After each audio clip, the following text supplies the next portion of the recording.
కొమరంభీం ఆసిఫాబాద్ జిల్లాలో పెద్ద పులులు మనుషులపై దాడి చేస్తూ హతమారుస్తున్నాయి. International lab facility. Student lead startups. Great academic exposure.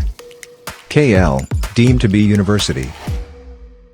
అయితే ఆసిఫాబాద్ ఈ జిల్లా ప్రాంతంలో మరి పెద్ద పులుల గురించి మరి ఇక్కడ ప్రజలందరూ కూడా ఎలాంటి రక్షణ చర్యలు చేపడుతున్నారు, మరి పులుల గురించి వాటి అడుగుజాడలను తెలుసుకునేలా మరి ఏ విధంగా అవగాహన కల్పిస్తున్నారనేది మనతో పాటు ఆసిఫాబాద్ డిఎఫ్ఓ నీరజ్ కుమార్ గారు ఉన్నారు. సార్, ఈ ప్రాంతంలో పెద్ద పులులు మనుషులపై కూడా దాడి చేస్తున్నాయి. ఇదివరకే మనం పశువులపై దాడి చేయడం చూసాం, ఇప్పుడు మనుషులపై కూడా దాడి చేస్తున్నాయి. అసలు ఇవి మనుషులపై దాడి చేయడానికి గల కారణం ఏంటి? అసలు ఈ ప్రాంతాల్లో పులులు ఎక్కడి నుంచి వస్తున్నాయి? సో ఇప్పుడు మన ఆసిఫాబాద్ జిల్లాలో మన నార్త్ సైడ్కి కన్నర్గాంవ్ టడోబా శాంక్చురీ ఉన్నాయి, మళ్ళీ ఈస్ట్ సైడ్కి ఇంద్రావతి శాంక్చురీ ఉన్నాయి. సో ఇప్పుడు మన ప్రాంతంకి అటు సైడ్ ముఖ్యంగా టడోబా సైడ్ మహారాష్ట్ర సైడ్ నుంచి మనకి టైగర్ పులి వస్తుంది. ఇప్పుడు ఇన్సిడెంట్స్ జరిగింది ముఖ్యంగా పులికి భయం వస్తుంది, వాళ్ళ డిఫెన్స్ మీద అటాక్ చేస్తారు. సో అది నిన్న ఇన్సిడెంట్స్ జరిగింది, వాళ్ళ డిఫెన్స్ కోసం అటాక్ చేసి వాళ్ళు పోతారు. సో దట్ ఈస్ ముఖ్యంగా ఇది డిఫెన్స్ బిహేవియర్ ఉన్నాయి. ఈరోజు ఇన్సిడెంట్స్ జరిగింది కొంచెం వాళ్ళ రెవెన్యూ, ముఖ్యంగా ఈ టైగర్ వేరే టైగర్స్కి వేరే బిహేవియర్ ఉన్నాయి. సో ఇప్పుడు ఈ టైగర్కి ముఖ్యంగా బిహేవియర్ రెవెన్యూ ఏరియాస్లో తిరుగుతారు. వాళ్ళ అడవి it is not preferring to going to the forest areas, ముఖ్యంగా రెవెన్యూ ఏరియాలో తిరుగుతారు. సో దాంట్లో అక్కడ కొంచెం డిస్టర్బెన్స్ వస్తుంది, డిఫెన్స్ మీద అటాక్ చేస్తారు. ముఖ్యంగా this is what we have observe. మన టీం అక్కడ ఉన్నాయి, ఇప్పుడు పొద్దున్న నుంచి మన డ్రోన్ టీమ్స్ కూడా అక్కడ ఫీల్డ్లో ఉన్నారు. సో మనం మానిటరింగ్ చేస్తాము, వేరే ఏమి ఇన్ఫర్మేషన్స్ వస్తుంది లేకపోతే మనకి బిహేవియర్ వస్తుంది బట్ వెంటనే చెప్తాను. అయితే ఇప్పుడు ఏదైతే ఈ వింటర్ సీజన్లో నవంబర్ నుంచి జనవరి ఫిబ్రవరి వరకు కూడా అవి మీట్ కోసమే ఈ ప్రాంతంలోకి వస్తున్నాయని అయితే ఒక విషయం తెలుస్తూ ఉంది. అయితే అటవీ శాఖ పరంగా మీరు వాటి గురించి ఏం చెప్తారు? సో ఇప్పుడు ముఖ్యంగా అక్టోబర్ నుంచి ఫిబ్రవరి మార్చ్ వరకు ఇప్పుడు మీటింగ్ సీజన్ ఉన్నాయి. సో మీటింగ్ సీజన్ కాబట్టి వాళ్ళ ఒక పులి ఒక రోజుకి 40-50 కిలోమీటర్స్కి తిరుగుతారు. న్యాచురల్గా బిహేవియర్ అంటే 20 కిలోమీటర్స్ 25 కిలోమీటర్స్ ఒక రోజుకి తిరుగుతారు. బట్ ఇప్పుడు ఈ మీటింగ్ సీజన్ కాబట్టి బాగా లాంగ్ డిస్టెన్స్కి తిరుగుతారు. అండ్ ఇప్పుడు కొంచెం డ్రై సీజన్ కూడా స్టార్ట్ అవుతుంది, సో నీళ్ళ కోసం లేకపోతే ఫుడ్ కోసం. బట్ ముఖ్యంగా మీటింగ్ సీజన్ కాబట్టి ముఖ్యంగా మీటింగ్ సీజన్ కోసం. అండ్ ఇప్పుడు ఈ పత్తి సీజన్ ఉన్నాయి, సో పత్తి సీజన్ కూడా వాళ్ళ మంచిగా హైడౌట్ ఉన్నాయి. So tiger prefers area where it can hide and it can attack or it can pray on the. So ఇప్పుడు పత్తి సీజన్ ఉన్నాయి, సో వాళ్ళకి మంచి హైడౌట్ ఉన్నాయి, so full area it can cover. So that is the ముఖ్యంగా కారణం అంటే ఇది మన జిల్లాకి వస్తారు. అయితే కొమరంభీం ఆసిఫాబాద్ జిల్లాలో మొత్తం ఎన్ని పులులు ఉన్నాయి? అయితే ఆ పులుల గురించి మరి మీ అటవీ శాఖ అధికారులకు ఏ విధంగా వాటి పరిరక్షణ కోసం, అదేవిధంగా గ్రామస్తుల యొక్క పరిరక్షణ కోసం ఎలాంటి చర్యలు తీసుకుపోతున్నారు? సో ఇప్పుడు మన మొత్తం టైగర్స్ బార్డర్ ఏరియాస్ నుంచి ట్రాన్సిషన్లో ఉన్నారు. సో వాళ్ళ మన సైడ్కి పోతారు, మళ్ళీ మహారాష్ట్ర సైడ్కి పోతారు, మన సైడ్కి వచ్చారు. సో ఈ టైగర్ కూడా ఇప్పుడు మార్నింగ్ ఇన్సిడెంట్ జరిగింది మన మహారాష్ట్ర సైడ్ నుంచి ఓన్లీ 8 కిలోమీటర్స్ ఉన్నాయి. So probably it might go back to Maharashtra, మళ్ళీ మహారాష్ట్రకి పోతారు. సో ఇప్పుడు టైగర్ ట్రాకింగ్ కోసం మనకి 70 ఎనిమల్ ట్రాకర్స్ ఉన్నారు ఇప్పుడు మన జిల్లాలో. సో వాళ్ళ ముఖ్యంగా కెమెరా ట్రాప్స్ పెట్టారు అడవిలో. దాని తర్వాత రెగ్యులర్గా చెక్ చేస్తారు. టైగర్ పగ్ మార్క్స్ ఉన్నాయి, టైగర్స్ మానిటరింగ్ చేస్తారు. సో మన ఒక స్టాండర్డ్ ఆపరేటింగ్ ప్రొసీజర్ కూడా ఉంది మన దగ్గర. స్టాండర్డ్ ఆపరేటింగ్ ప్రొసీజర్ ప్రకారం మీ టైగర్ పగ్ మార్క్ చూసిన తర్వాత ఇమీడియట్గా వెంటనే 3-4 కిలోమీటర్స్ రేడియస్లో ఏ ఊరు ఉన్నాయి అది మొత్తం ఊరికి మనం ఇన్ఫర్మేషన్ ఇస్తాము ఇమీడియట్గా మనకి చూసిన తర్వాత. అండ్ ఎస్ఓపి మీద ఒక ప్రొసీజర్ ఇది కూడా ఉంది. మన ఊరు వాళ్ళు ఎవరికి మన ఫీల్డ్కి పోతారు వాళ్ళ 8 to 10 మెంబర్స్ కలిపి పోవాలి.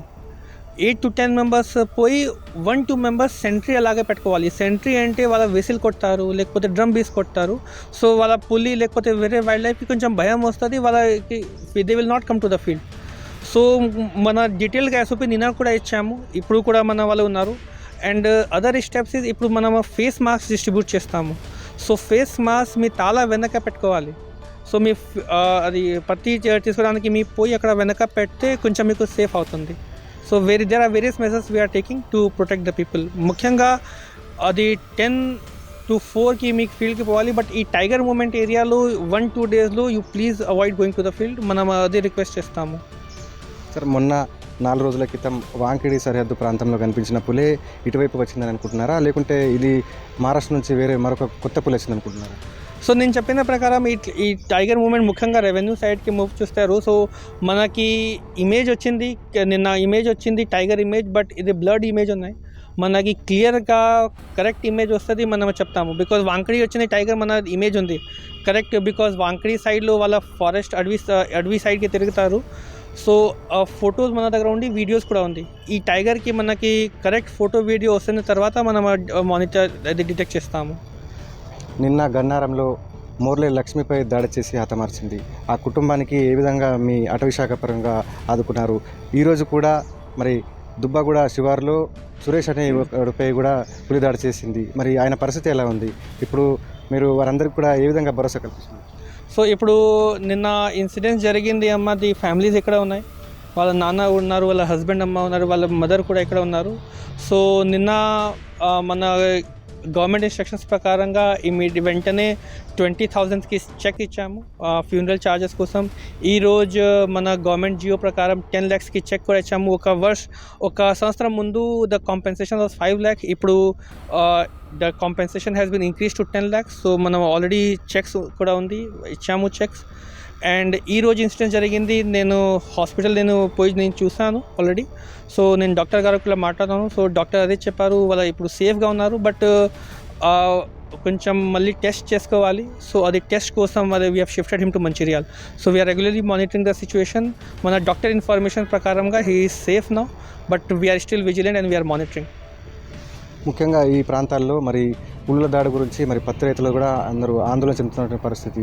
అయితే మరి పత్తి వేయడం కోసం వారికి ఈ పులులు మరొక చోటుకి వేరే ప్రాంతాలకు తరలించడం కూడా వారు కోరుతున్నారు. అయితే అట్లాంటి ఏమైనా చర్యలు తీసుకుంటున్నారు సార్?